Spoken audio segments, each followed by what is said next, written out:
A pleasant afternoon to everyone. I'd like to welcome all present and the viewing and listening public to the 16th meeting of the Committee on Land and Physical Infrastructure,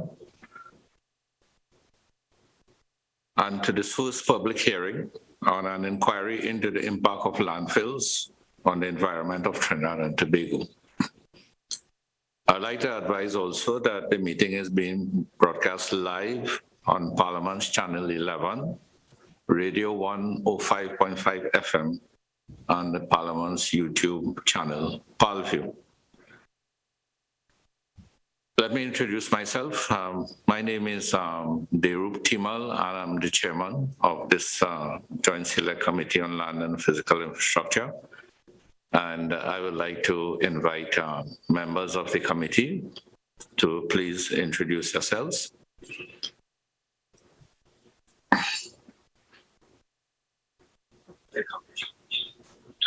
Chairman, I will lead off. Simon de Nobrega, member.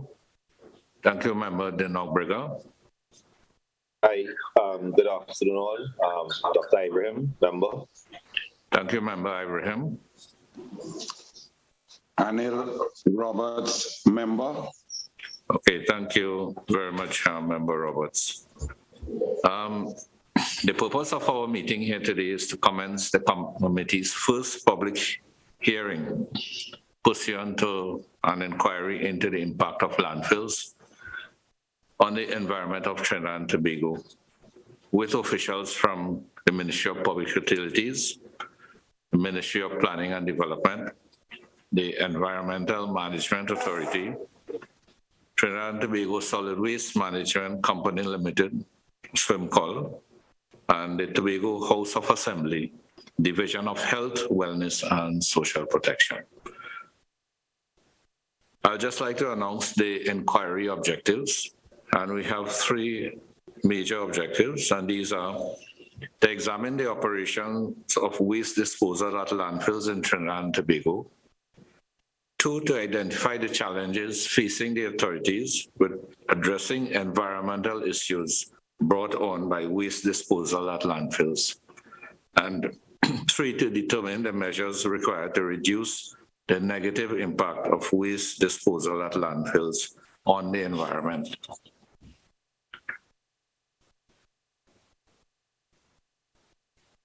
At this point, I would like to, the entities, we have 5 entities with us today.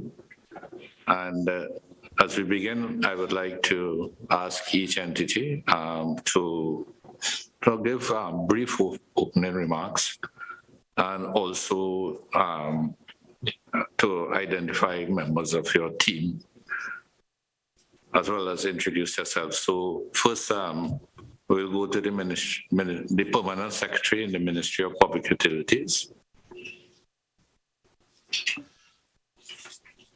Good afternoon, Chairman, members of the committee, colleagues. I am Nicolette Duke, Permanent Secretary, Ministry of Public Utilities, and I have 3 other colleagues with me today who would introduce themselves. Here.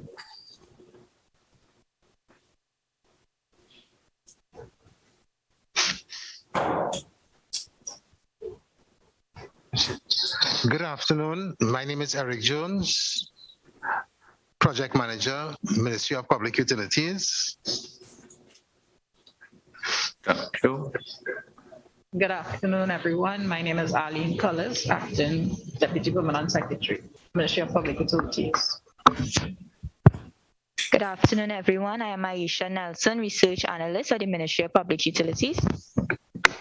Okay, so thank you, Ms. Duke, and the members of your team for those introductions. Would you like to make some brief opening remarks before we go to the next entity? Yes, thank you, Chairman. Good afternoon once again. The Ministry of Public Utilities appreciates the opportunity to contribute to this inquiry into the impact of landfills on the environment of Trinidad and Tobago.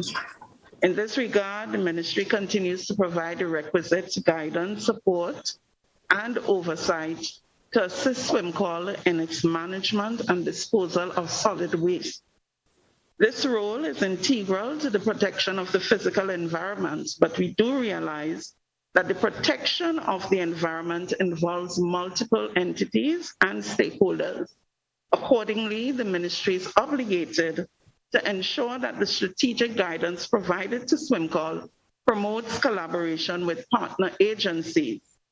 Such collaboration will be the issue for the discussions we have today, and we look forward to the recommendations from the committee as well as colleagues and partners gathered here. Thank you. Okay, yeah, thank you, Ms. Duke.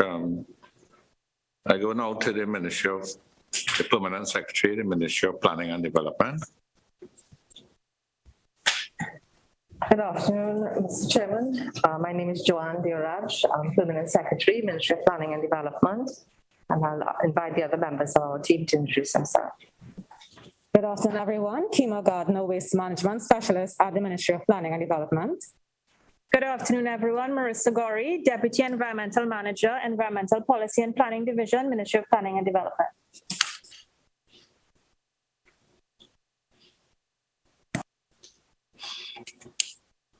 Okay, thank you, Ministry of Planning and Development. Ms. Deoraj, would you like to provide your opening comments? Thank you, Mr. Chairman. And to all members of the committee, good afternoon. It is indeed an honor and privilege to be invited to meet with you to discuss the impacts of landfill on the environment of Trinidad and Tobago. I'd like to add that the Ministry of Planning and Development, with the two sister agencies, the Environmental Management Authority and the Basel Regional Center, Basel Convention Regional Center for the Caribbean, supports this process and support the outcomes that come from the discussions on the sustainable waste management. The Ministry of Planning and Development is responsible for the establishment of the country's overarching development policy framework, also known as Vision 2030, which recognizes the fundamental role the environment plays in the development of all other sectors of the economy. In this regard, Vision 2030 calls for the creation of a comprehensive waste and pollution management system under Theme 5, entitled Placing the Environment at the Center of the Economic and Social Development.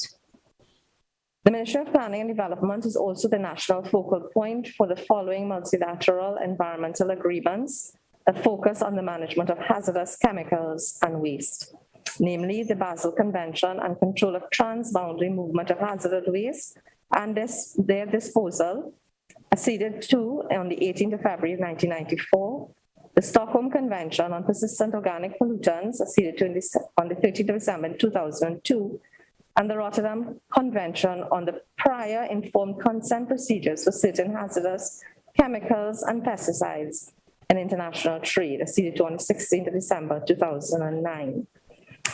The fundamental goal of these MEAs is the protection of human health and the environment from the adverse impacts of toxic chemicals and hazardous waste. And through our discussions, I'm hoping that we can be able to articulate the activities and the projects that have been executed to achieve these objectives. Mr. Chairman, I would also like to acknowledge representatives of the Environmental Management Authority and the Basel Convention on Regional Center. These two agencies work very closely to the fulfillment of the Environmental Management Act and the obligations under the Basel Center. I look forward to the discussions that we hold today. Thank you very much. Okay. Thank you very much, Ms. Deoraj. I'll go now to the EMA, the Environmental Management Authority, and its Managing Director. Hi, good afternoon, Chairman and members of the Joint Select Committee. My name is Wayne Ashma, Manager Technical Services. I am representing the Managing Director, Mr. Gimana, who is not available. And I allow my other members to introduce themselves. Hi, good afternoon, everyone. My name is Giselle Joseph, Assistant Manager Technical Services at the EMA. Good afternoon, everyone. Vijaya Ramkalawan, Assistant Manager Technical Services at the EMA. Good afternoon, everyone. Annalisa Harlan Benjamin, Project Manager. Okay, so Thank you. Mr. Rajkumar, your opening remarks. Yes, Chairman. Thanks again. What the EMA would like to say from the onset, in addition to what the Permanent Secretary will have said and other members from the planning from the public utilities, is that we are willing to engage in the discussions to see how we can address this burgeoning problem of waste management in the country, and the fact that we need to move into a more linear economy. So we're moving away from the linear economy for economic model where we focus on use and disposal to a more circular economy where waste is seen as a resource and not as a waste, thereby reducing or diverting waste from the landfill into more usable and reusable products. So we hope the discussion in terms of the impacts of landfill, while we know what are the major impacts of landfill, we would want to see issues to address better managed landfills, well-engineered landfills, and maybe some of that work is ongoing. But we want to focus on waste as a resource rather than a disposal product. So those are my opening comments, Chair. Okay, thank you very much, Mr. Rajkumar. Could we now go please to the SWMCOL and the Chief Executive Officer?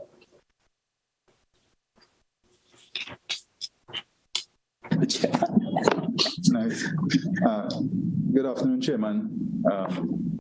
Thank you for the opportunity.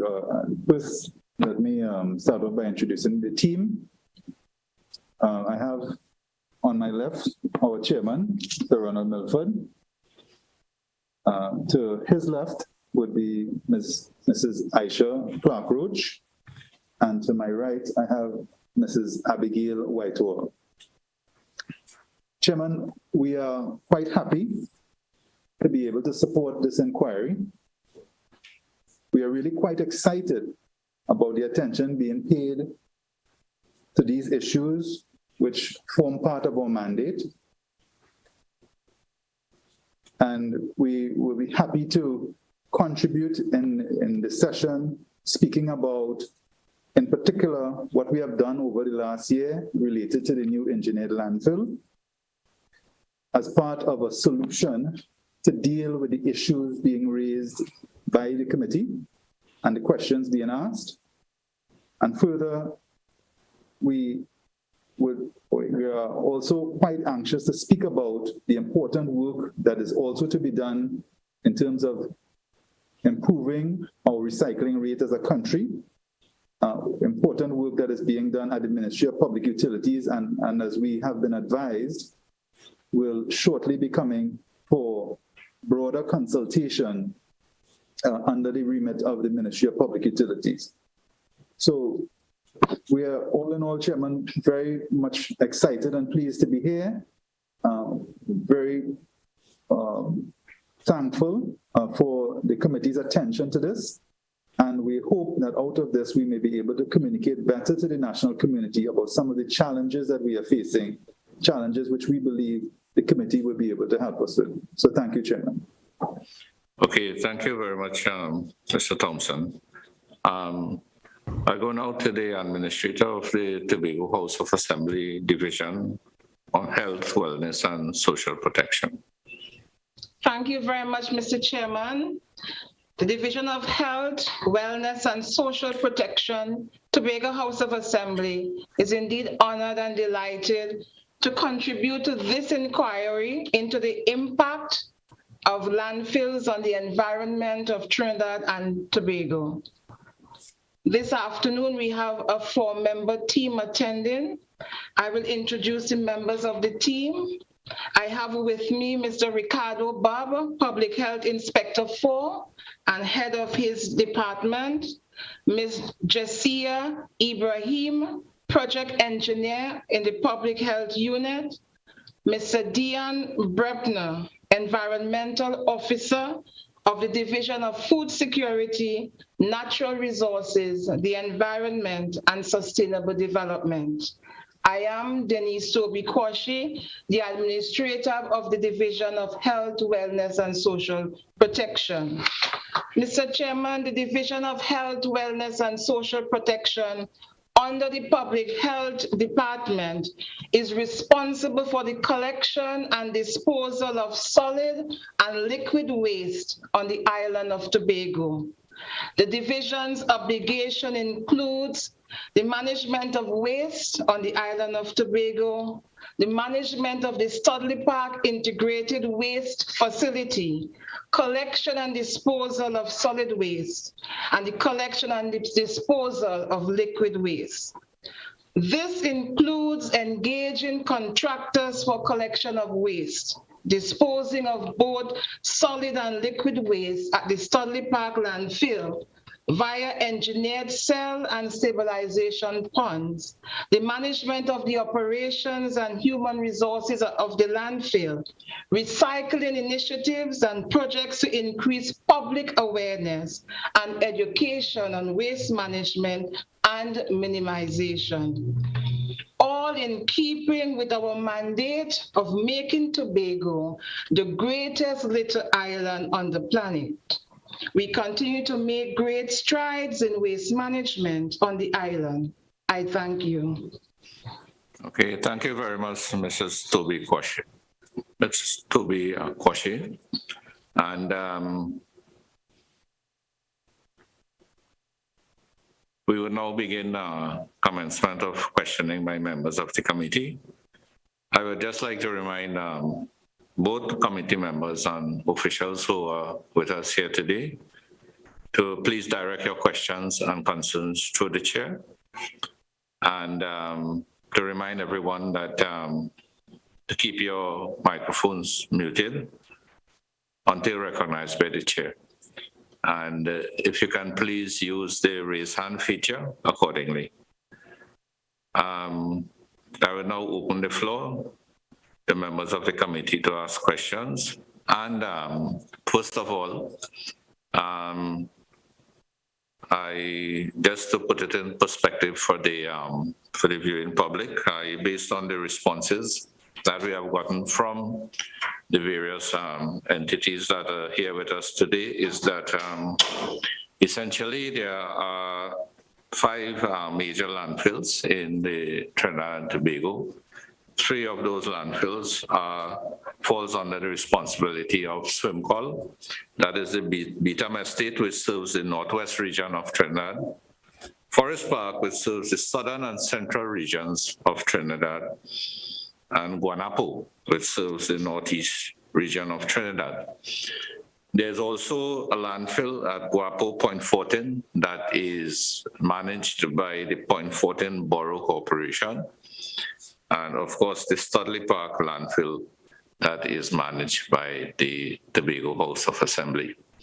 And first up, I think the committee would like to focus on our preliminary discussions and inquiries on the whole aspect of capacity.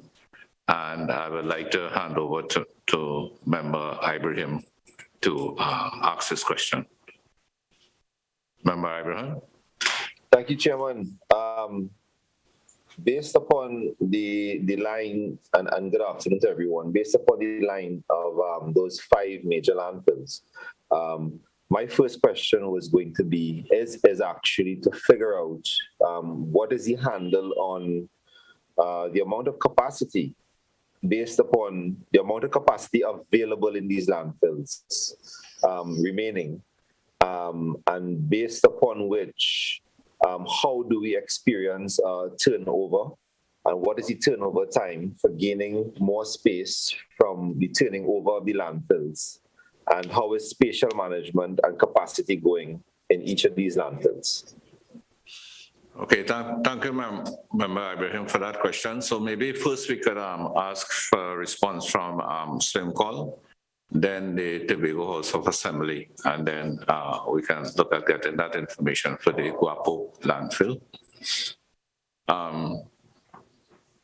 Yes, good afternoon, Chairman. Thank you very much for that question, Member Ibrahim. So, as the chairman of the board of directors of SWMCOL, I wasn't given the opportunity to make any opening remarks, but I would like to say this, that as a country, this is our 60th year of independence. And really and truly, we have not done a very good job when it comes to the way we manage waste. And when we look at smaller economies right within our region, they're doing a far better job. So the time has now come and well overdue that we address that situation. With regards to specifically to the question of where we are with regards to our capacity, I can say that we have no capacity at this time. We are over our capacity at all of our landfills that are under our management. The waste management characteristic study that was done in 2010 demonstrated that we have about 700,000 tons of waste coming into the landfills on an annual basis. This was done in 2010. The capacity of the landfills when they were first envisioned is about 6.7 million tons. If you do the calculation from 2010 to 2022, which is 12 years, we are at about 8.4 million tons. So to answer your question, all our landfills right now are over capacity. The way we manage it right now, it's obviously a challenge, in particular for our Guanapo landfill. That is actually bursting at the seams right now. It's a major issue for us in terms of if there, for instance, if there's a fire there, getting to the fire in some areas is would prove to be very difficult. Betham, as you know, started off as just as a dump. The local name we gave it was Labas, and that also is at way past its lifespan. So we have. What I'm trying to achieve today is to let the committee know that as a country we need to act swiftly to arrest this situation and move quickly to the establishment of an engineered landfill at Forest Park, as well as mentioned before by one of the members, or is it the EMA, that we have to see the value in waste now, and that is why SWMCOL is engaging in an expansive recycling program. I can tell you that we are working very closely with private sector to recycle. Just yesterday, there was a major launch between three private sector companies that is involved in recycling of plastic bottles. So we are encouraging that and supporting that kind of behavior. The beverage container bill, or as we like to call it, the recycling bill, we've done a lot of rework on that bill together with our line ministry, and we expect that bill will come to Parliament this year. So we have a lot of challenges, but all is not lost for us. We see there's a lot of opportunity both on the revenue side for SWMCOL as well as how we treat with waste today. Let me see, you have anything else once? No, Chairman, I think that you have covered it quite well. As the members asked, we are over capacity at this time, and we are proceeding with plans for a new engineered landfill. But of course, we need the support of the population in general, because the behaviors required by the population for the new engineered landfill means increased recycling. And as you said, partnering with the private sector will help us, but certainly we definitely need that legislative incentive around recycling to enable that mechanism for the entire country.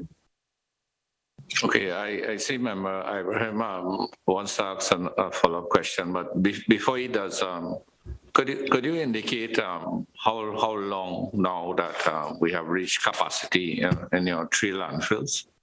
Was it a year ago, 2 years, 3 years? Could you indicate to the committee? As our chairman said, just the 10-year period between the 12-year period between 2010 and 2022, we would have oversubscribed the design capacity of the landfills.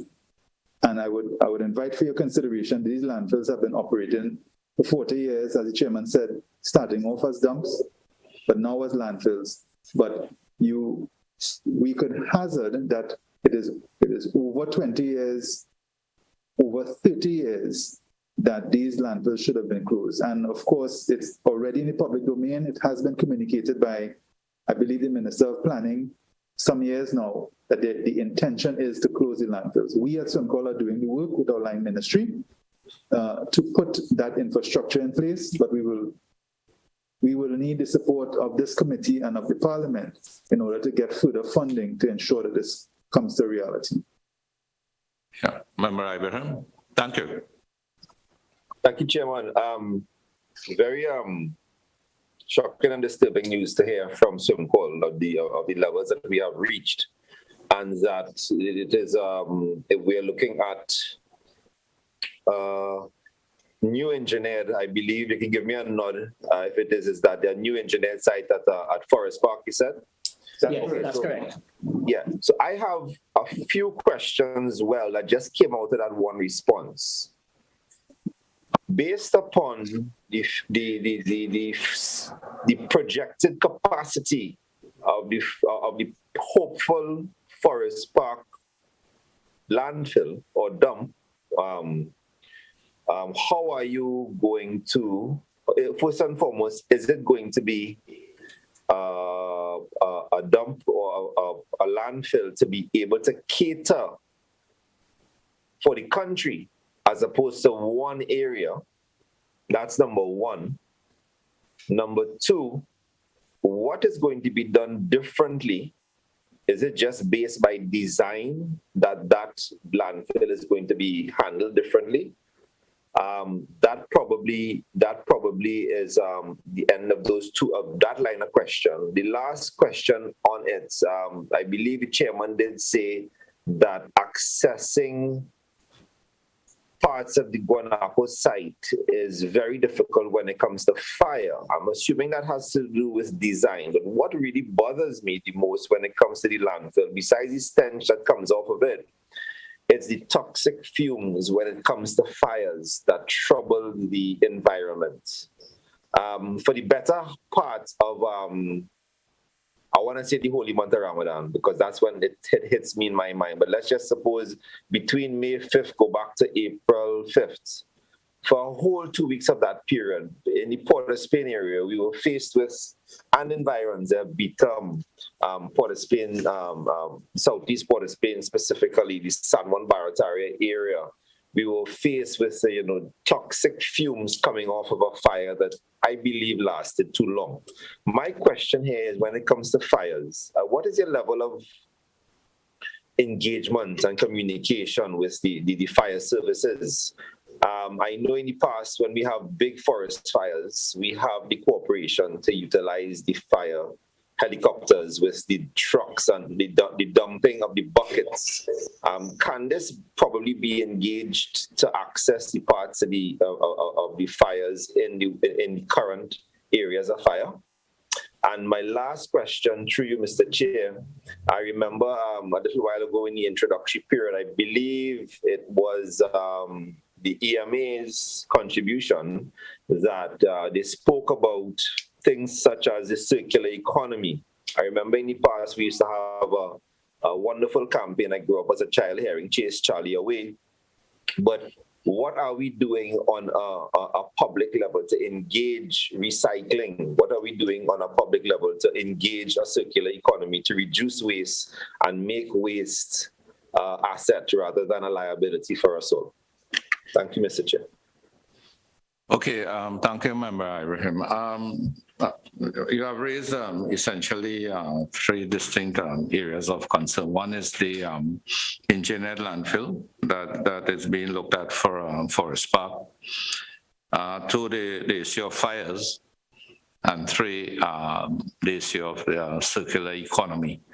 So, but before we get into the responses, before I ask for responses for those specific questions, I'd just like to close off the first question, the responses to the first question that was asked, in which we were dealing with capacity of the respective landfills.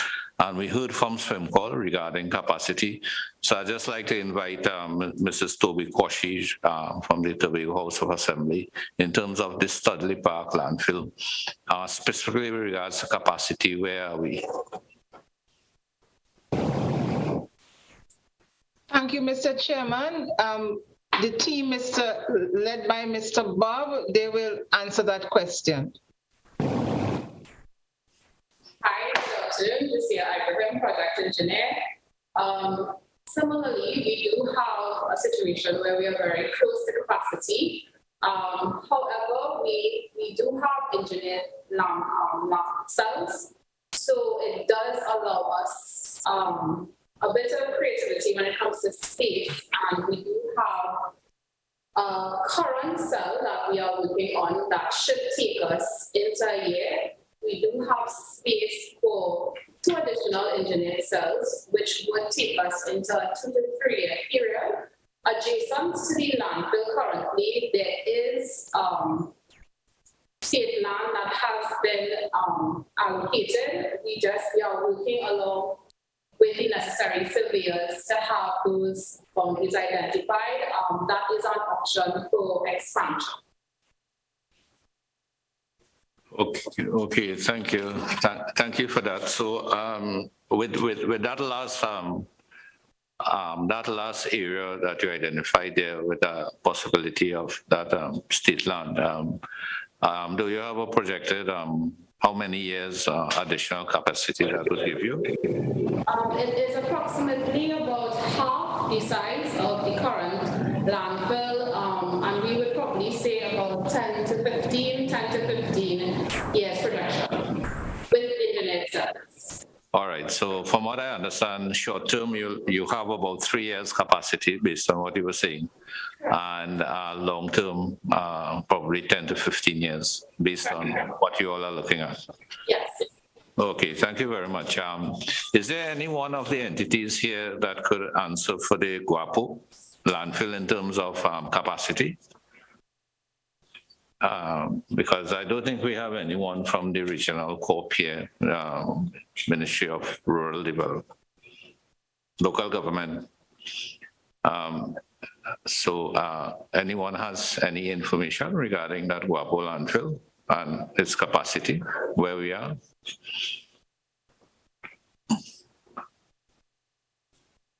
Okay, if not, let me then come back to the question that was posed by Member Ibrahim to SWMCOL with regards first to the engineered landfill. So we will take that discussion first in terms of the engineered landfill proposed for the Forest Park area. Yes, thank you very much, Chairman, and thank you very much, Mr.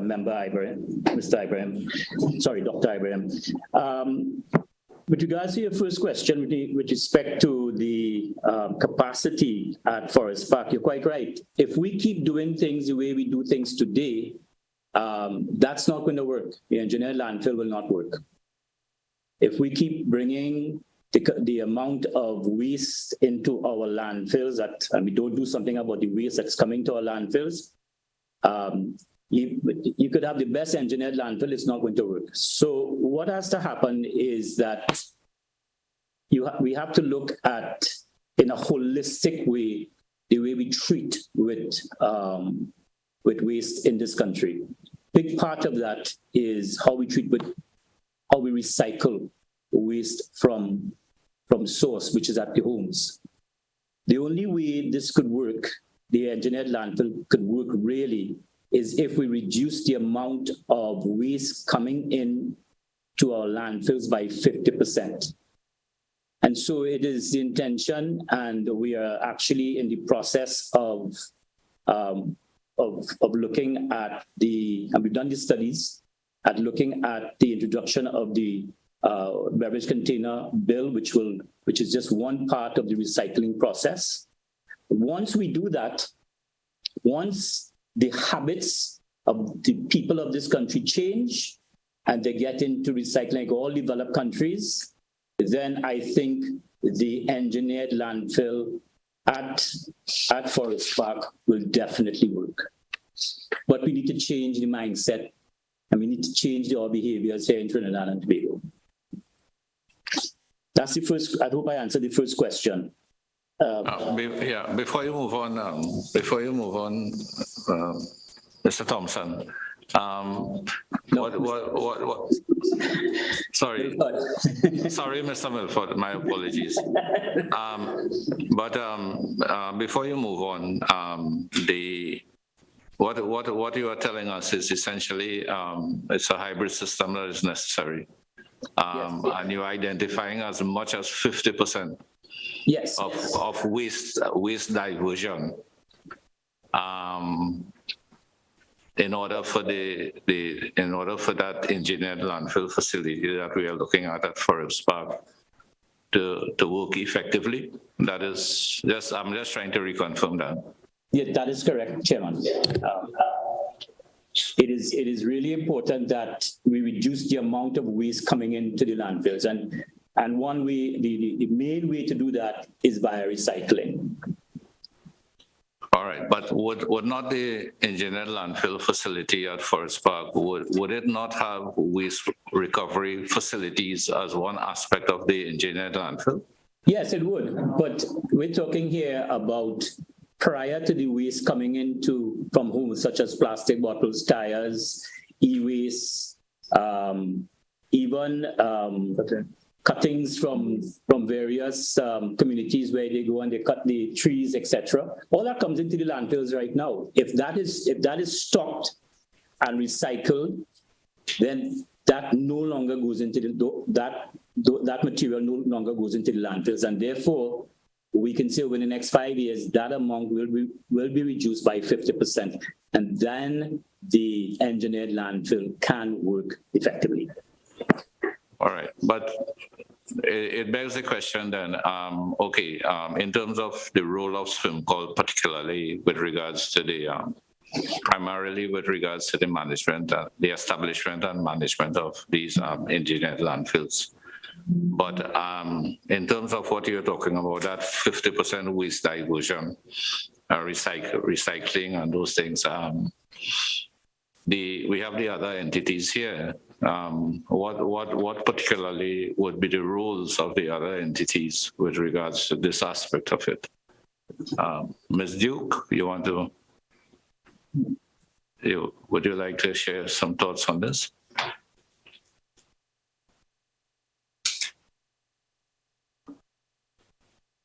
Chairman, in terms of the role of the other entities, at the moment, the EMA, the Ministry of Public Utilities, we are still working on the beverage container bill, right?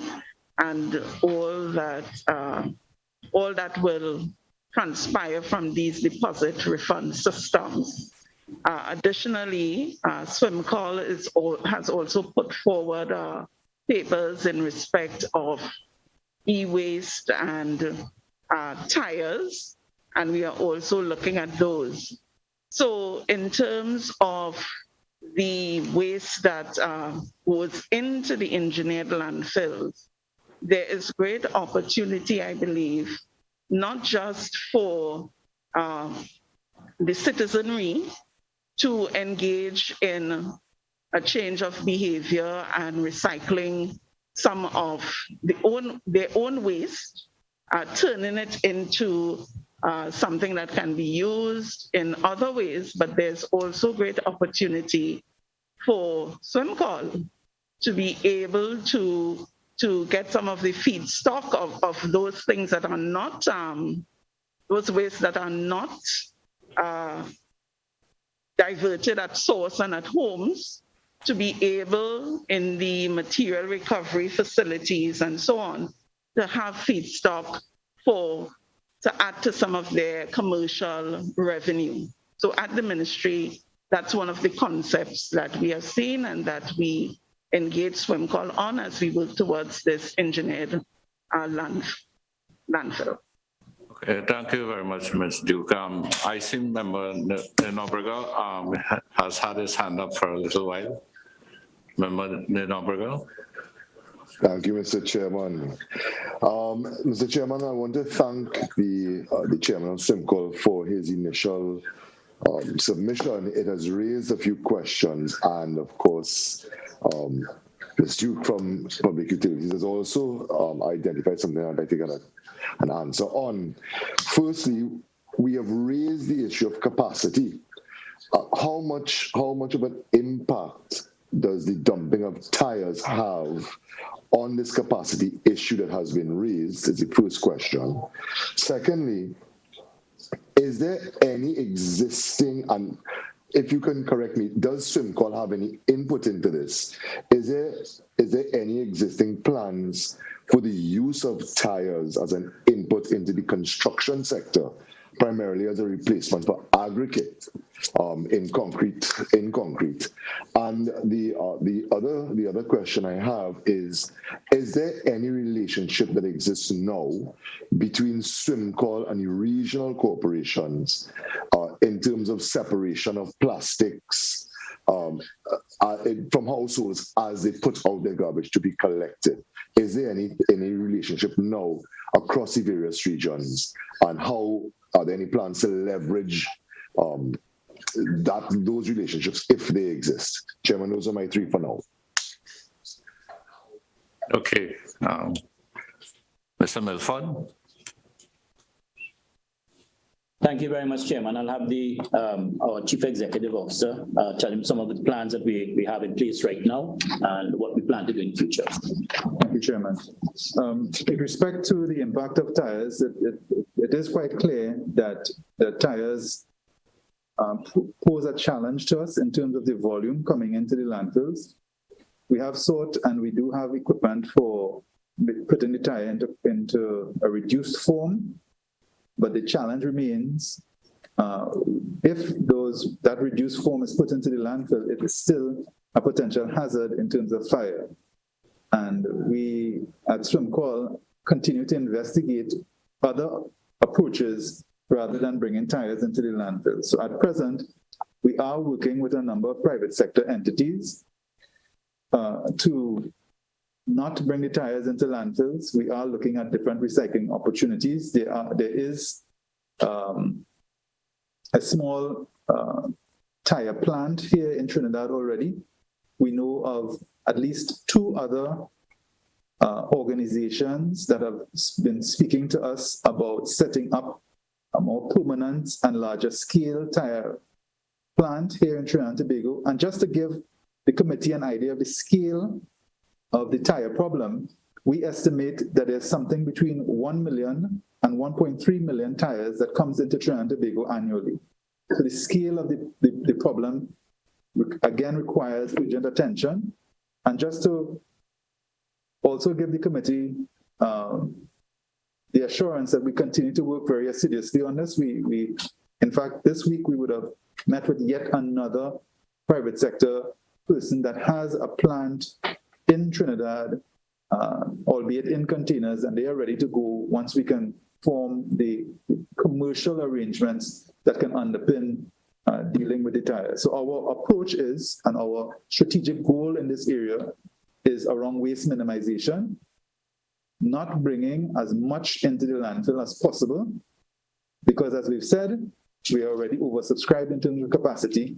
But as we've also said, going forward, that is not a viable option for us. The member also asked a question related to use of tires in construction. The reduction of used tires into crumb rubber does give that possibility. We would need to negotiate that with the contractors or get some sort of legislative support, making it compulsory, changing the standards related to aggregate, not just for aggregate, but also in road construction. We are also just in discussions with TCL, looking at tires as a potential fuel, as a substitute for natural gas in their kilns. And we are also looking at the possibility of these used tires being reduced to crumb, forming industries, downstream industries, building rubber mats, and so for household and for commercial use. So there's a host of opportunities that we are examining in this area, but it is all underpinned by our overall goal, which is to minimize the waste coming into the landfill. The member also asked a question related to our relationship with regional corporations and tires and recycling, sorry. We did, with funding under PSIP, start a number of projects at different regional corporations under the heading a municipal curbside recycling project. Some of those, I think 3 of those projects have continued under funding from the respective municipal corporations. So we are quite happy with that. We would have been, I guess, more pleased if we had seen a continuation by all of the municipal corporations where the pilots were run. But we can speak to the San Fernando City Corporation, Tunapiaco Regional Corporation, and the Couva Tabaquita Power Regional Corporation in particular, having continued significant interest in the recycling programs, and we welcome any of that interest from the other regional corporations. We will certainly be there to support, but we understand, as corporations have communicated to us, their challenges both with funding and with personnel in order to continue these programs. Member, I trust that answered the question. Yeah, okay, thank you. Thank you, Mr. Milford.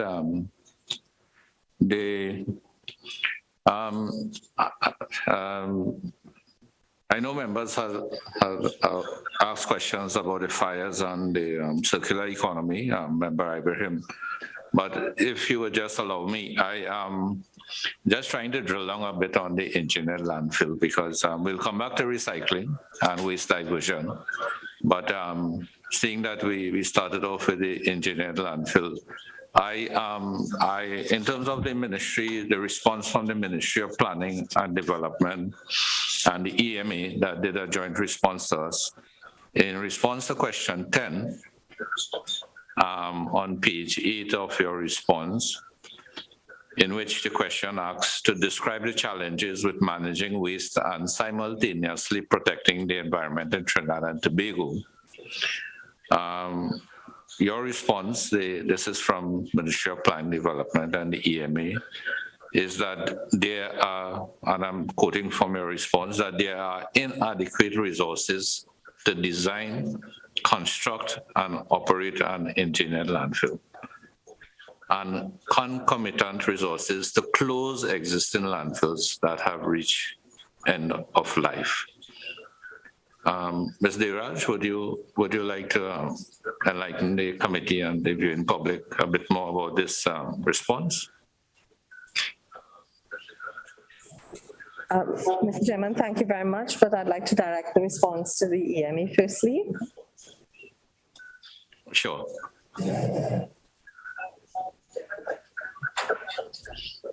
Yes, good afternoon again, Chair. So in terms of capacity, so what basically we are saying there is that efforts would have been in the past would have been placed to close these landfills. BTM in particular, I know that was an initiative was done in 2006. And consultancies went out, terms of reference went out. But based on the submissions at the time, seems that the terms of reference wasn't adequate in terms of allowing for that consultancy to advance itself. So in terms of capacity to close landfills and on one hand, while it was attempts that we made in the past, it didn't achieve its ultimate objective. And given what has been said before in terms of the shelf life of these landfills, there's urgent need to close these landfills. So it means therefore we will need to have some expertise in terms of designing and developing those terms of reference for closure of landfills. In respect to designing new landfills, engineered landfills, I think we will also need some capacity in terms of designing well-engineered landfills for Trinidad and Tobago. And as I say that, the EMA received a certificate of environmental application in 2019 for the new engineered landfill at Forest Park. That is still under consideration by the EMA. We have requested a lot of information from SWMCOL, and we received a substantial amount of information at the end of April of this year. So the EMA is still reviewing that information data set to make its final determination on that application. Okay, thank you, Mr. Rajkumar. But it begs the question, from what I'm gathering, what is being said to the committee here is that really, if we're looking at new engineered landfills, all of our landfills, with the exception of the one in Tobago, is way over capacity. And closing a landfill is not just a simple matter. It's probably equally as onerous as starting up a new engineered landfill. And so concurrent with looking to have a central engineered landfill at Forest Park, concurrent with it is that we should also be looking at decommissioning the existing landfills, and that work should be running in parallel, because it seems as though if we look at constructing the new landfill, getting it going, and only then we're looking at trying to close off the landfills, that we would be even we'll be in a sort of not too good a situation. So the question is, in terms of the decommissioning of the landfills, should not the same effort that we are looking at, that we are looking to construct a new engineered landfill, should not a concurrent effort be made at the same time to look at how we're going to close out these landfills and what the steps are necessary, so that it's phased in with the construction of a new engineering landfill? Yes, Chairman, I understand that is the approach that is being taken, and SWMCOL could answer as well. But that is from my understanding, that is the plan. So while they are constructing and building a new landfill, the plans will be to phase in the decommissioning of these other landfills.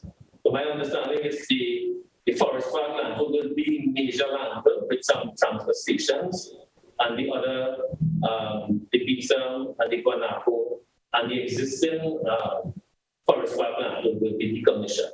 That's my understanding, but I will allow my other colleagues from SWMCOL to also answer.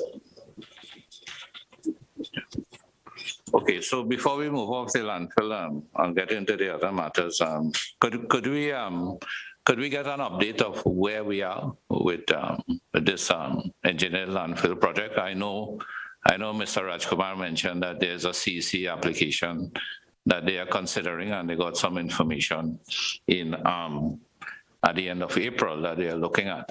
But in terms of SWMCOL particularly, or the Ministry of Public Utilities, in terms of the size of the project, estimated cost, where we are with funding, where is the funding coming from, what is the time frame for the implementation of this project?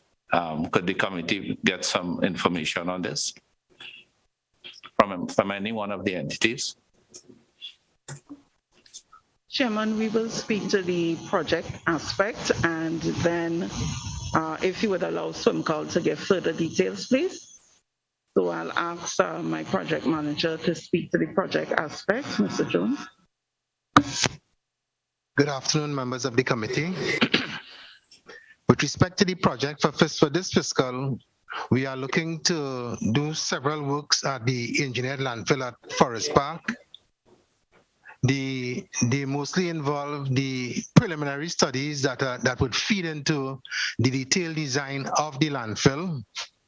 Some of the studies that have been undertaken for this fiscal would be a waste characterization study, and I am advised that SWMCOL has already sourced or procured a consultant to conduct this waste characterization study. And as indicated by the EMA personnel, an application for a CEC is before the EMA with respect to the establishment of this engineered landfill. We at the Ministry, or through the Ministry of Planning, has allocated $2.5 million against this project for this fiscal, and works are ongoing with respect to the proposed works which would feed into the design of this engineered landfill. The chairman probably could ask SWMCOL to come in at this juncture. Yeah, thank you, Mr. Yuka. Would SWMCOL like to come in and add to what is being said? Yes, thank you very much, Chairman. So the Permanent Secretary is correct. The actual stages for the implementation of the engineered landfill is actually 5 stages. And we are stage 1. We're almost at the end of stage 1. As was just mentioned, we have just awarded the contract for the waste characterization study, which will begin this year. And then, well, of course, the CEC. Those are the 2 outstanding elements for the closing of phase 1. We estimate that the whole process, which is divided into 5 phases, will take up to 2025, where it will be well advanced by 2025 in terms of the construction of the facility at Forest Park. So again, we are moving forward. We've actually engaged, we're getting some funding also, although we're getting funding from government, we have also engaged funding from various organizations, global organizations who are also assisting us with the process. Okay, so if I'm, sorry, please go ahead. If we can just add your comments to the member, I think were very much spot on in terms of having to walk and chew gum in this regard. We are, it is under phase 4 of the project that we will be attending to the issue of closing the existing landfills. We continue to do those preparatory studies related to that. And what we have spoken about with respect to the engagement of the population is also a key factor in moving us to that phase 4 and eventual startup of the new engineered landfill. All of these things have to be done in concert. It is not that we would come to this treatment of the existing landfills at some point in the future. We have to consider that now. We are considering both what is coming in. We are taking action today, Chairman, with other private sector partners and with the support of our line ministry to reduce what is going into the landfill today. And significant work is being done. Coconut vendors and cuttings from different regional corporations. We are taking action on that today. And we are also taking action with the support of the Canadian government in particular to find alternative ways to reduce today what is coming into the landfill and treat it differently so that we do not have the issue that we have today continuing on to 2025. Okay, thank you very much. Not wanting to press any panic buttons or create undue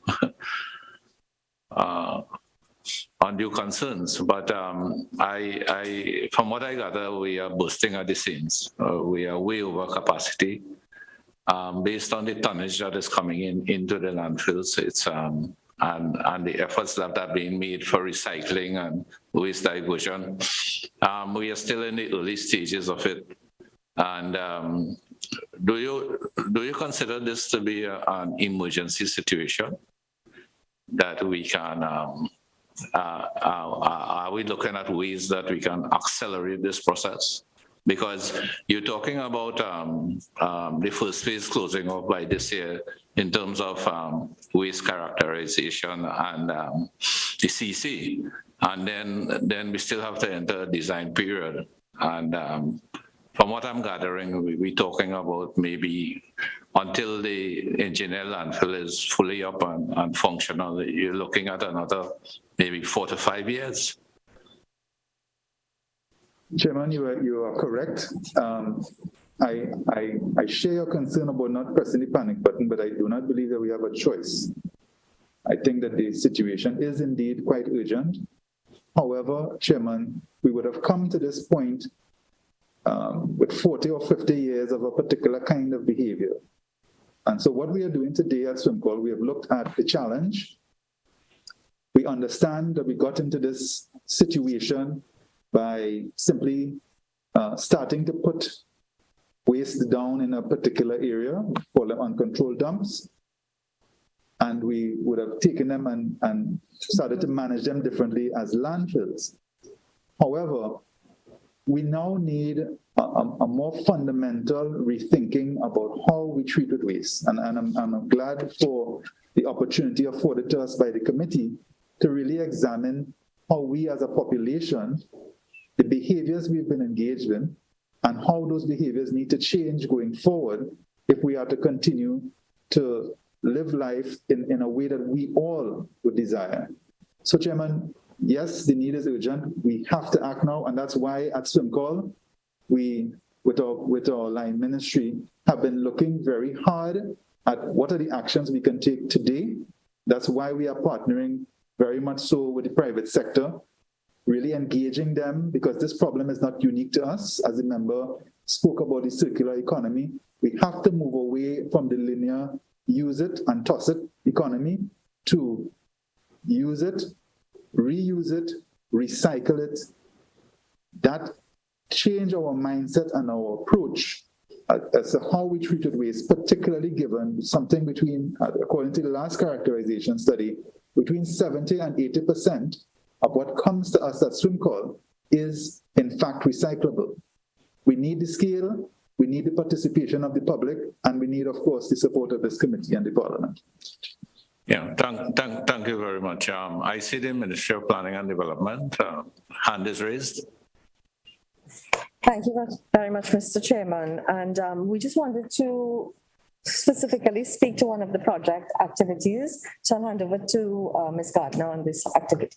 Thank you, PS, and thank you, Chairman. So further to one of your previous queries regarding the concomitant work as it relates to why we look to possibly close the landfills, I wanted to shed some light on a project that we are taking part in. So as part of a regional project, the country actually has conducted studies at the Guanapo landfill, and as part of that project developed a remediation plan seeking to, when we get to the stage of actually to the point of closure, to have the base work and the base information already available. And so as part of that study, some site sampling campaigns will have been conducted to determine the presence of certain chemicals and heavy metals. And based on that assessment, the remediation plan was developed, which encompasses a leachate treatment plan, a study of alternatives to closing the landfill, as in the mechanisms to go into place to actually close the landfills, the various alternative options, as well as some risk communication plans as well, which have already started to be implemented, which seeks to inform the residents and the users of the landfill and the rivers surrounding the landfill of the potential hazards, and also essentially the dangers around the activities potentially that they can be under threat to, and the alternative options as well. Coming out of that, we are then hoping, therefore, to support the work of SWMCOL in their efforts to close the landfill when it gets to that state, as I mentioned. And so those preliminary studies are available. SWMCOL, of course, have been part of the project with us and very much aware of these activities. Okay, thank you very much for that input. I'm trying to get to Member Ibrahim's question about the fires. So, as the discussion goes on, I'm just trying to make sure that the respective aspects of the discussion we we don't have to come back too often. So before we go there, I'll just like to entertain a question that we have gotten from a member of the public. And to put it across to all of us present here is that, have authorities taken any measures to harness landfill gas and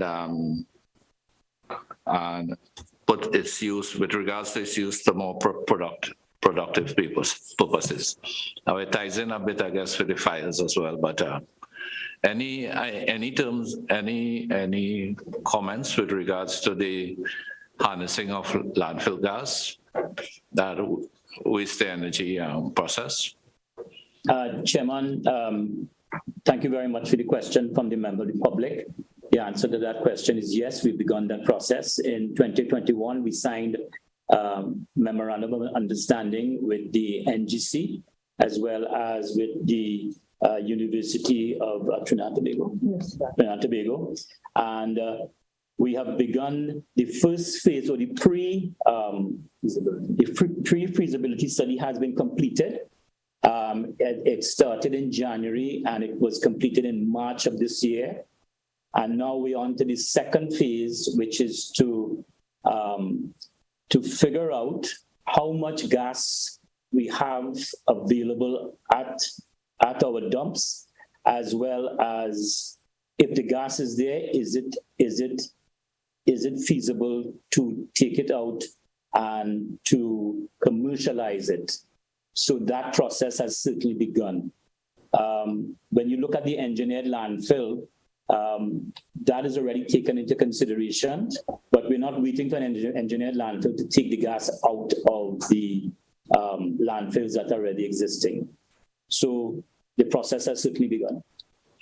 Okay, thank you for that response and for responding to the question of the member of the public. Member Roberts, you have your hand up. Thank you, Mr. Chairman. Let me first of all say good afternoon to everybody, and it was very refreshing to hear the chairman of SWMCOL, Mr. Milford, admit with some honesty that we are well behind the world. It's always good to hear some honesty so that we could solve the problems. I'm also honored to be here because listening to some of the resumes and qualifications of all the people that are gathered here, I know that solutions will be forthcoming. So let me just ask my questions and then each individual group will take it as we go forward. So first and foremost, when will we move? This could be to SWMCOL and Mr. Milford, because I heard about the beverage container bill and the recycling bill that is coming by the end of the year. I think that year has been ending since 2004, and that year ain't reached yet. But when will we move from recycling initiatives and programs to a recycling lifestyle or culture? Second question, why or when will individual households separate solid waste, paper, and general waste rather than just dumping all? Thirdly, why is it the policy of garbage collectors across Trinidad and Tobago to refuse collection unless the garbage is placed in a large toxic plastic bag? Isn't that counterproductive? And in Tobago, we will hopefully resume tourism and get back to the numbers of 2014 of some 97 to 100,000 international visitors. But these visitors, we must admit, are coming from developed countries to spend money in the greatest island on God's green earth, a paradise unparalleled anywhere. But if we are behind, don't we think that the foreigners, when coming here, they may be put off if we don't catch up very quickly, because you know the environment is a very emotive, emotional, and passionate issue globally. So for Tobago, I'm asking, how do we catch up with the developed world so that we can impress our visitors and they will return? Thank you very much. I await and listen to all the answers. Yeah, okay, thank you very much, Member Roberts. Member Roberts, the questions you have asked pertain to, of course, recycling, the whole culture of how we treat with waste, household waste, collection practices, and of course, the impact on Tobago in terms of the overall environment and its potential, its tourism, the effect and the impact on the tourism aspects. So let me see. Also, sorry, Chairman. Also, one more thing, just to let, isn't it time to bring back Charlie? Because we still hearing SWMCOL talking about legislation. But back in the 1980s, early 80s, 83, 84, 85, I know that the advertising campaign by Charlie was brilliant. I think we've gone backwards in communicating that environmental aspect. So I would like to see that also. Yeah, okay, Member Roberts. Now, before we go, I think, let me, Member Ibrahim started off the questioning, and he really, as part of one of the questions he asked was about the fires. So let me go to the fires first, and then we'll come back to the whole thing based on what Member Roberts is asking, because it encapsulates the whole question of household waste and recycling, waste diversion, and all of those things. So we'll come to that afterwards. So just to remind everyone that Member Ibrahim had asked about fires. He referred specifically to the fire that we had recently at the Beetham. And maybe we can go to SWMCOL first. Yeah, thank you very much, Chairman. So that fire took place in April. Now, the way we categorize fires at SWMCOL is actually in 3 stages. We have stage 1, stage 2, and stage 3. Each stage 1 being very little impact on the environment, very little impact on the surroundings. Stage 2 is where it's starting to impact the fire, starting to impact the surroundings and the environment. And stage 3 is where it's at a very hazardous, as the member pointed out. You have toxic fumes coming from the landfill and from the burning of from the fires at Beetham. So to answer the question, this was a stage 3 fire, and it took us a while to bring it under control because we have what is called the pond, what's the fecal pond, which is where we put fecal waste. That actually, unfortunately, caught a fire. And the reason that caught a fire was because it's an unfortunate practice, but we do have some waste that is not supposed to go in the fecal ponds coming in via various contractors, and I will say it here, that, for instance, waste oil ended up there. And so, unfortunately, that caused a major problem for us when that fecal pond caught fire. The fire services was engaged very early, as well as, we received a lot of support from them, as well as the Ministry of Works and as well as WASA. And I have to really thank them for the support that we received during this period. You see, we were dealing with the fire in one place, and then it's dry, it's dry season. The place was very dry, and we had about, during that period of 5 or 6 days, other areas caught a fire. So we had 2 other fires starting up at the same time. So it was really a challenging situation for us at SWMCOL. Our team was there around the clock, trying to bring this under control. We worked very closely with the fire services. We worked very closely, as I said, with the regional corporations, as well as WASA. In terms of the bucket that was mentioned, that bucket was not available to us as we understand it. It's not functional at this time because we did request it. And then to make matters even worse, we had at that point in time also Sahara dust. So the overall air quality in Port of Spain was negatively impacted. Okay, thank you, Mr. Milford. We'll come back to it, I'm sure, in terms of the details for what sort of preventative measures are being looked at and all of those things to prevent or to minimize or to mitigate against reoccurrences. But let me go to Mrs. Toby Kwashi in terms of responding to the question asked by Member Roberts in terms of particularly the situation in Tobago. Mrs. Kwashi, I know in your response to us, your response to question 5 on the recycling, regarding recycling, page 3 of your response, you reference is made to the Tobago Resource Recycling Initiative, or TRRI. Would you care to enlighten us about this initiative and the results you are getting, and any plans for expansion of this initiative, particularly in the context of the question asked by Member Roberts? Thank you very much, Chairman. Ms. Ibrahim will take that question. Yes, good afternoon again.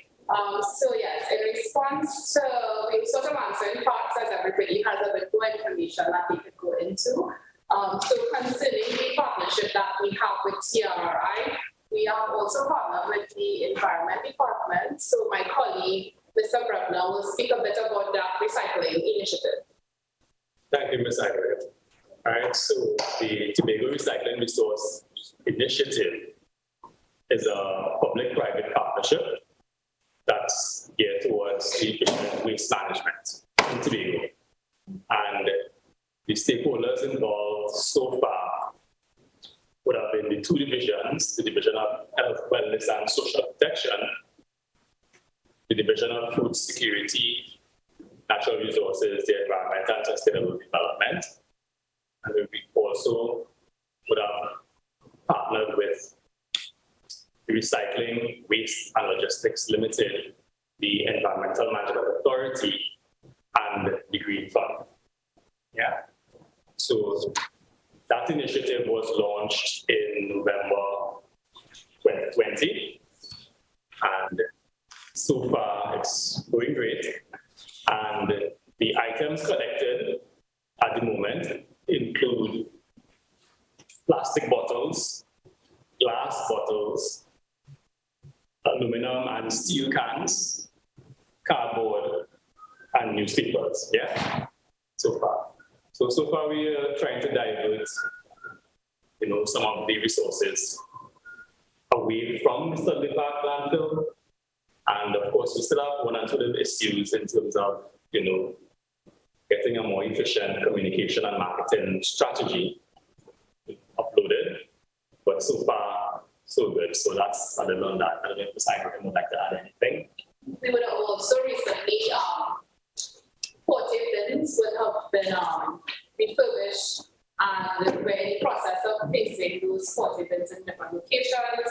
And also, very soon we're going to be rolling out, I would say, a very large marketing campaign to ensure that everybody is aware of their locations and the procedures. Thus far, we have had a couple of communities that are championing, such as Casara. We have Buku. So those are some communities that are really championing it. Tourism is also very, very, I would say, very important in those areas. So I will also hand over to Mr. Bob to address the question on tourism as well. Good afternoon, Mr. Chairman. The tourism is very important in terms of the Tobago economy. And one of the things that we are in discussions at present is the Tourism Health Project through the Caribbean Public Health Agency. So now you have the environmental aspect with the NGOs and other things, but a critical part of the initiative will be the health promotion aspect, because it's one thing to put all the structural things in place and for the agencies to actually do the recycling, physical aspect, but a critical part will be community participation, the involvement of the children, getting to change the mindset through empowering people as to the importance, the reasons, and also the opportunities that are actually available there.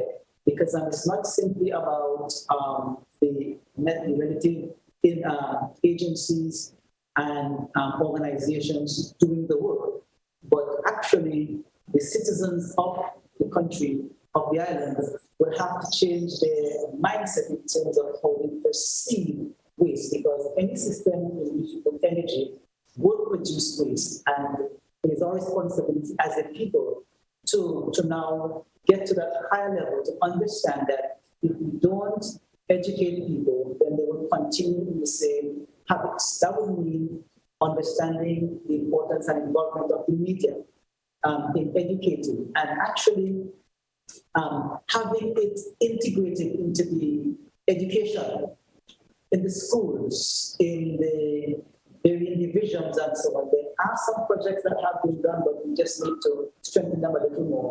And that's some of the things that we are looking to enhance that process. Okay, thank you, members of the Division of Health, Wellness and Social Protection, for your well-informed answers.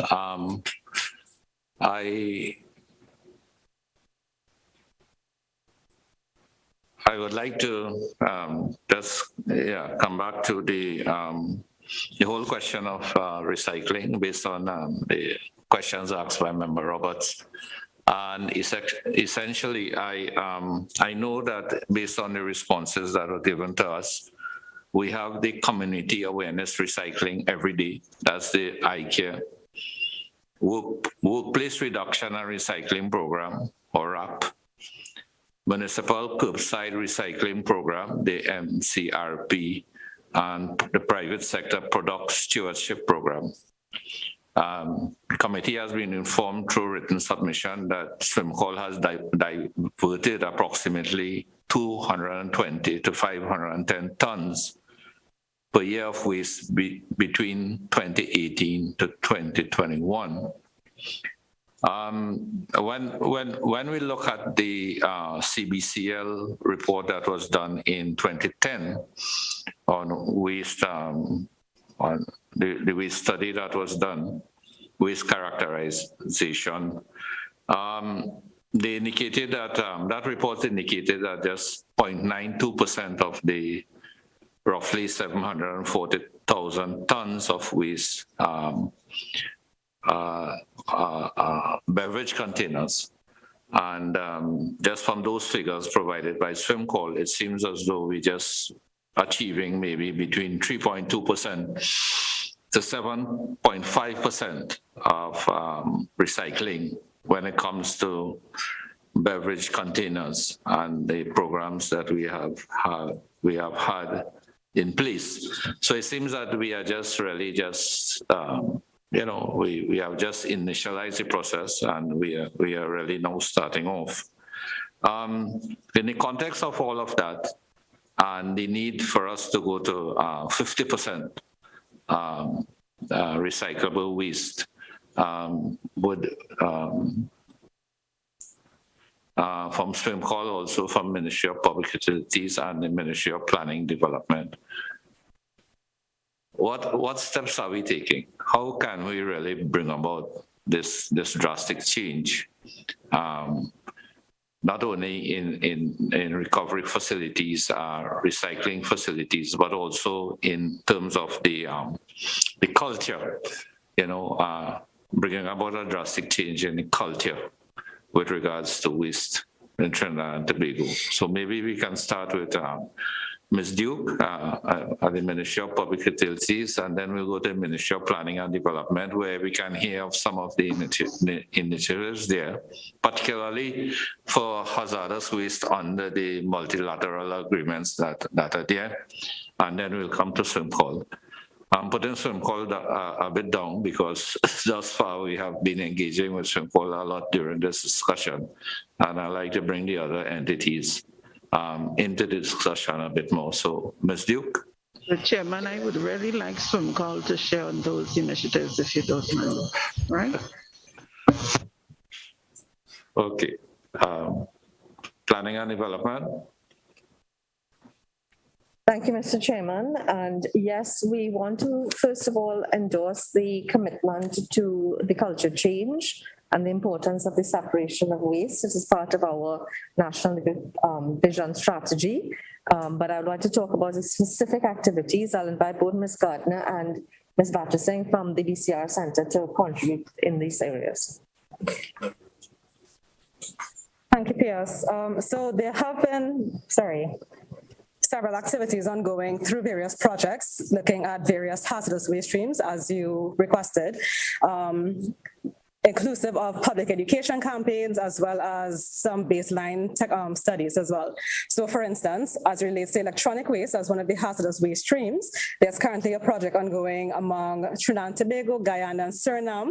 We have thus far conducted an inventory or a national assessment of the current e-waste situation, which includes an inventory of the current situation as well as a legislative review and an economic situation analysis. Coming out of that, the aim is to look to develop some sort of regional level model to treat with this waste stream because, of course, as a small island developing state, our quantities of this particular waste stream is too low because of economies of scale. And so the aim is to seek to have that regional approach, to have a regional hub, and looking, of course, then at the results from the different countries under this project to then develop a business model to try and take that aspect forward. I could pause here and allow Ms. Battersing to elaborate if she'd like to on this project. Yes, please do. Hi, good afternoon, colleagues, and good afternoon, Chairman. Thanks for the question. The Basel Convention Regional Center, firstly, is an autonomous regional institution that serves 15 countries within the Caribbean region, one of which, of course, is Trinidad and Tobago. The way that we operate is through a subvention from the government of Trinidad and Tobago, but we also develop several projects, which Ms. Gardner alluded to. In looking at the hazardous waste streams, that was one project we're looking at, but going forward, we're also looking through a very large program that we've brought, the Islands Program, implementing sustainable, low and non-chemical development for dealing with certain hazardous waste streams. And in looking at, when we speak of hazardous waste streams for the committee, we are looking at elements such as end-of-life vehicles, which include matters such as waste oil, the actual scrap metals, and the used lead-acid batteries and tires, and also waste electronic equipment. And the other component that we're actually going to look at under this project is polyvinyl chloride, or PVC. And the project seeks to determine or establish what is the inventory of these sources in Trinidad and Tobago and for the rest of the Caribbean partners who are in the project, and start to develop best available techniques and practices. And just to come back to the point that Ms. Gardner made from the Ministry of Planning and Development, is that the project seeks to examine the economies of scale because it has been long touted as a solution. And hopefully we'll answer the question and see if a regional hub can be developed for these waste streams going forward. Of course, this is all in keeping with environmentally sound management. Okay, thank you very much, Ms. Battersing.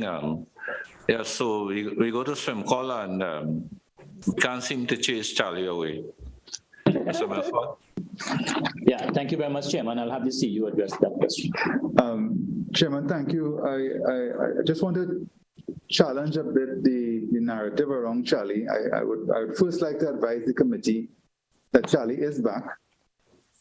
Charlie, and if the committee members, particularly Member Roberts, who asked the question, is interested, if you go to SWMCOL's YouTube channel, there are new episodes of the Charlie character. We have had Charlie now on rotation for about the last 6 months or so on the various TV stations. So I mean, we've tried to engage the CNC3, TTT, and TV6. So perhaps Member Roberts was not able to see those viewings, but he can certainly find the new episodes of Charlie on our YouTube channel. And we have engaged this year, from January to now, in schools, some 4,200 students have engaged with Charlie through traditional and social media, and as well at the ODPM launch of the National Disaster Preparedness, both in Port of Spain and in San Fernando. A life-size character of Charlie was there, and both mayors did. I believe there is a posting on our Instagram of the Port of Spain mayor. Maybe it'd be a little bit violent, but he was hitting Charlie, a cuff, as it were. And the San Fernando mayor did give, certainly some strong remarks related to Charlie at the launch in San Fernando. So Charlie is back. He is moving around the country. If you see him, please engage with him, but don't participate in his behaviors, is what we would offer. With respect to the challenge of reducing that 50%, Chairman, you are right, that is a strong challenge. We at SWMCOL, with our board last year, would have approved a new strategic plan. Our board would have recognized some of what you are saying, Chairman, around a lot of talk has gone on in this space, but not enough action. And our board has committed us as an organization to some very aggressive targets in terms of achieving reduction of what comes into the landfill. So the metrics are there in our strategic plan. It has been approved by our board. I believe it is engaging the attention of the Ministry of Public Utilities and for further onward consideration by the cabinet. But in that document, we have committed in very granular detail the actions that we will take. And when we speak here about work that we are doing, partnering with the private sector, we are speaking about the actions we are taking in alignment with our strategic plan, in alignment with our current business plan, in order to reduce what is going into the landfill today. When we speak about our partnership with PriceSmart or with I believe it's Thompson Soil, we speak about our partnership with NGC, all of these partnerships are aimed at reducing what is going into the landfill with our overall goal of waste minimization, and is tied directly to the performance that our board is holding us as a management team accountable for in terms of its delivery. So we are not, yes, the challenge is there. These are very aggressive targets, but the nation needs it, and we are underpinning it with a strong public education campaign that involves Charlie, but not just Charlie. We also have introduced to the nation some new eco-heroes, because Charlie is a meme. He's a negative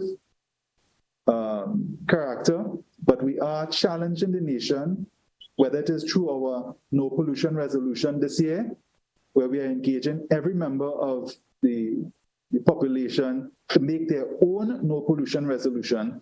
But we believe that we can all be the change if we all contribute. If 1.3 million of us decides not to put our empty beverage bottles in the drain and puts it instead in a recycling receptacle, then that is 1.3 million bottles that do not end up blocking the waterways. And we believe that every citizen can participate in this particular activity and make Trinidad a much better place. And to borrow a quote from Ms. Gardner over at Ministry of Planning, environmental pride, we believe, is national pride.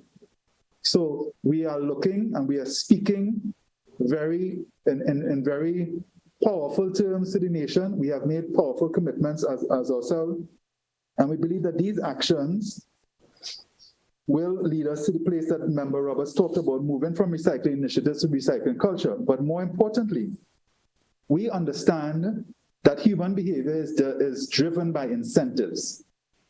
So the chairman is right in terms of your assessment of the submissions. We are only hitting, I think, a maximum of 7.5%. On a good year, we might hit up to 10% recycling. All of that, Chairman, is purely voluntary. And this is from the heart of the patriots, those who believe and see that there is an issue with our environment and they want to positively contribute to Trinidad and Tobago, doing it of their own free will, going out of their way to ensure that these recyclable materials do not end up in the wrong place.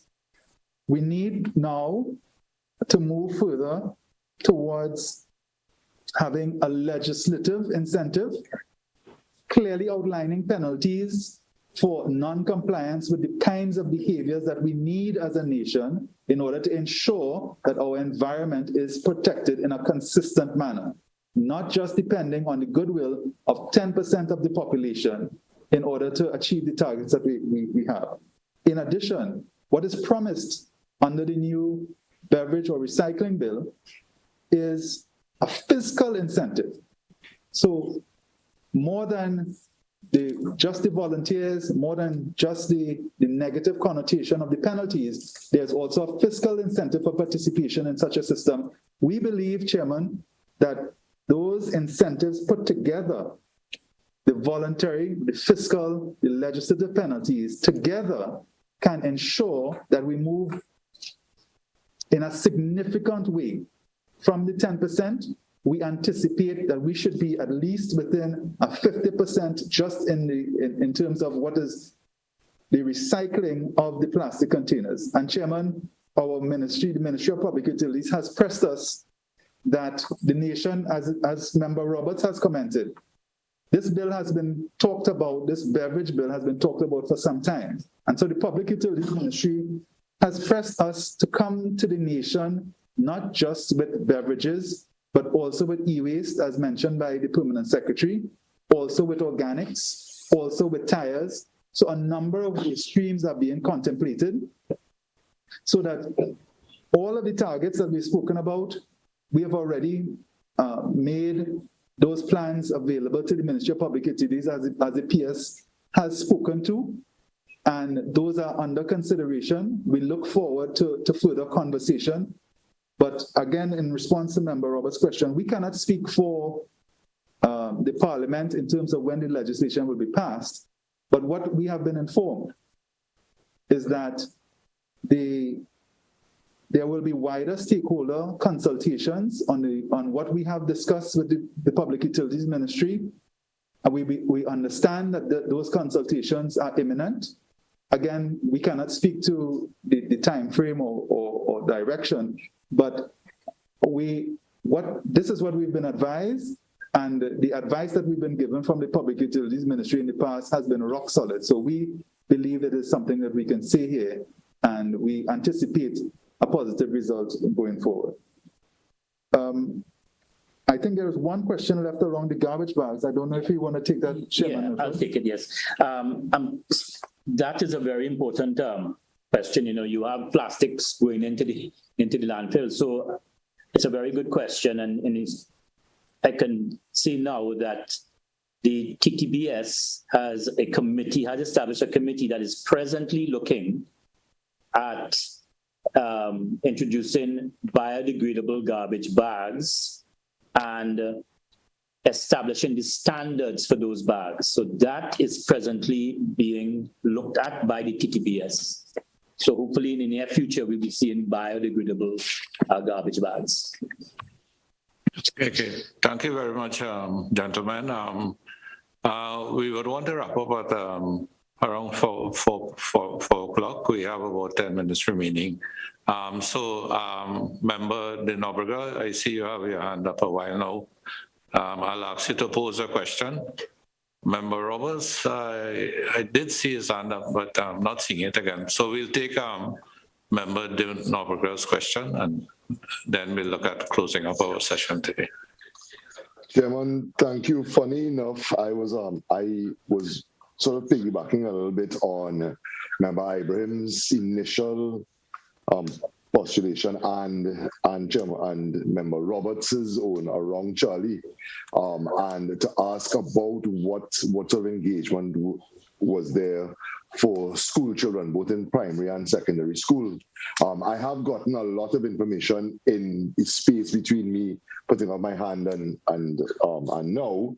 I would like to say that I will obviously have a word with the board at TTT and ask them to lend whatever further assistance we can to this initiative. I think that I want to congratulate SWMCOL as well on utilizing social media and the newer communications platforms, but also to say that there is real need, very much like in our time. I remember when I was in Form 1 at Fatima, remember Roberts would have been close to the end of his Fatima career at that point, I believe. And we had, in 1986, we had a national cleanup, and we were cleaning our school.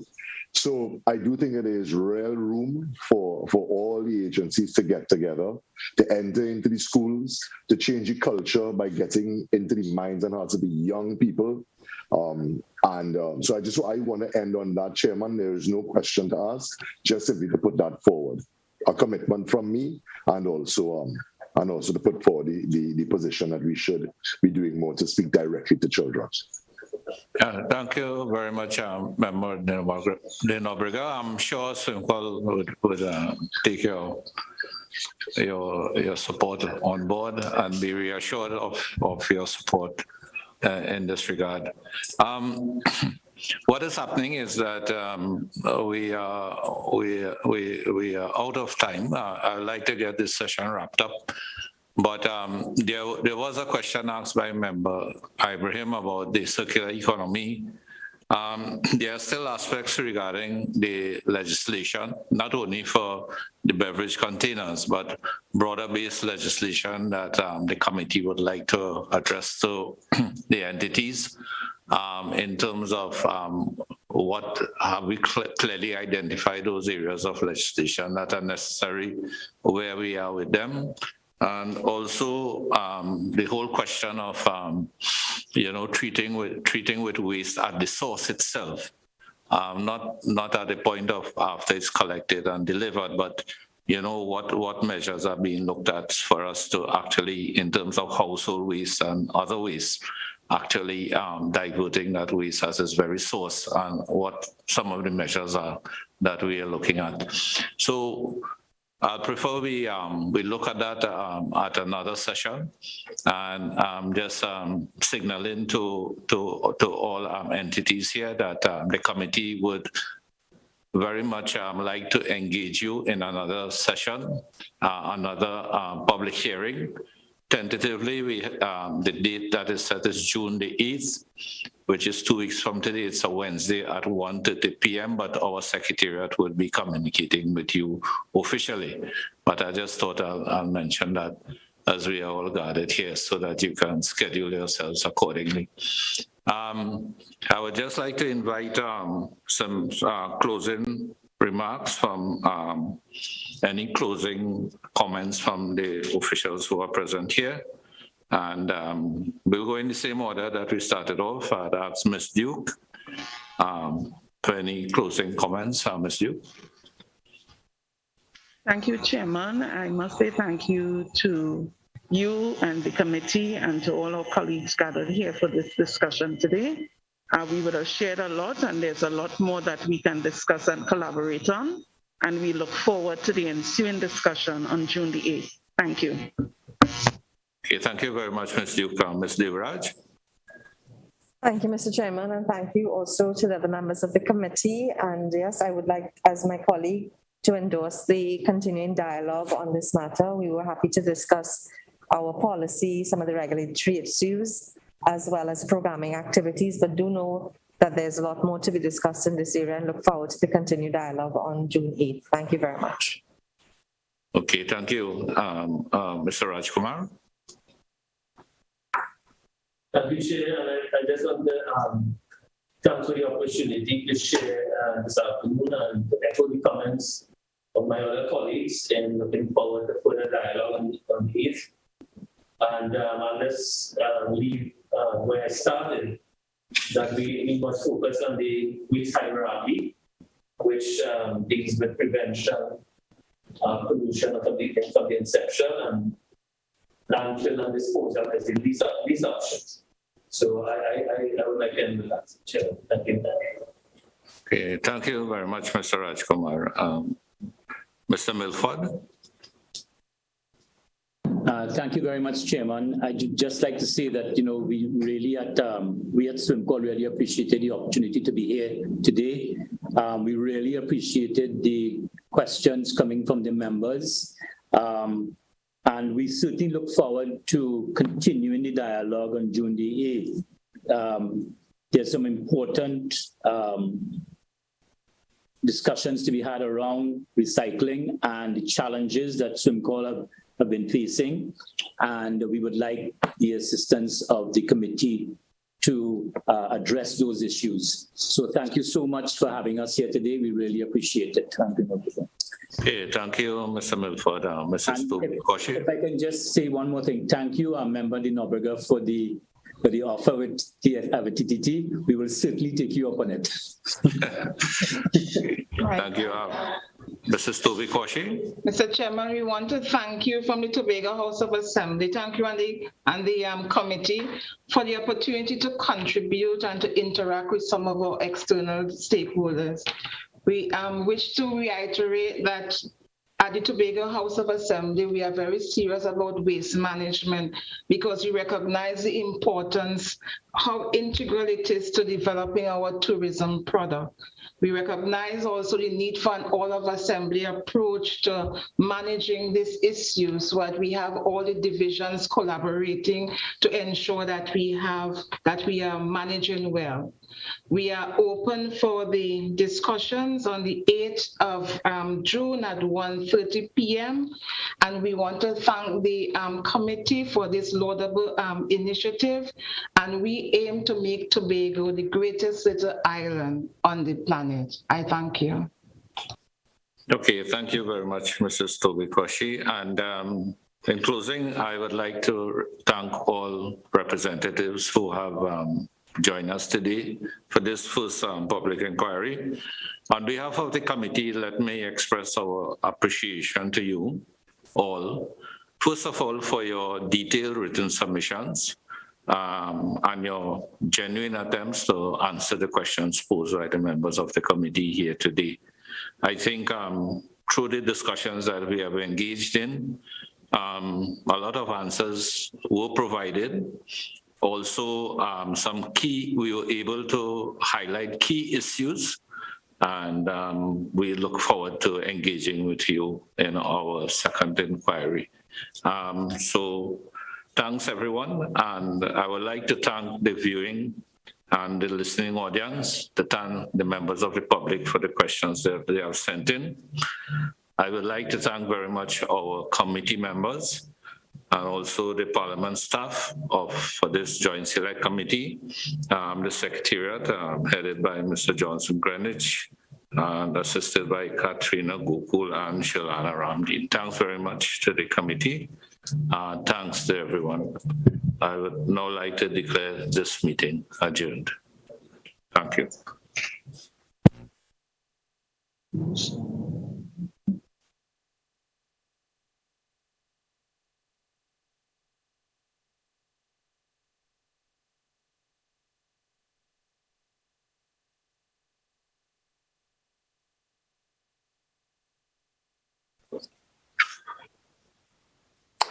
Record.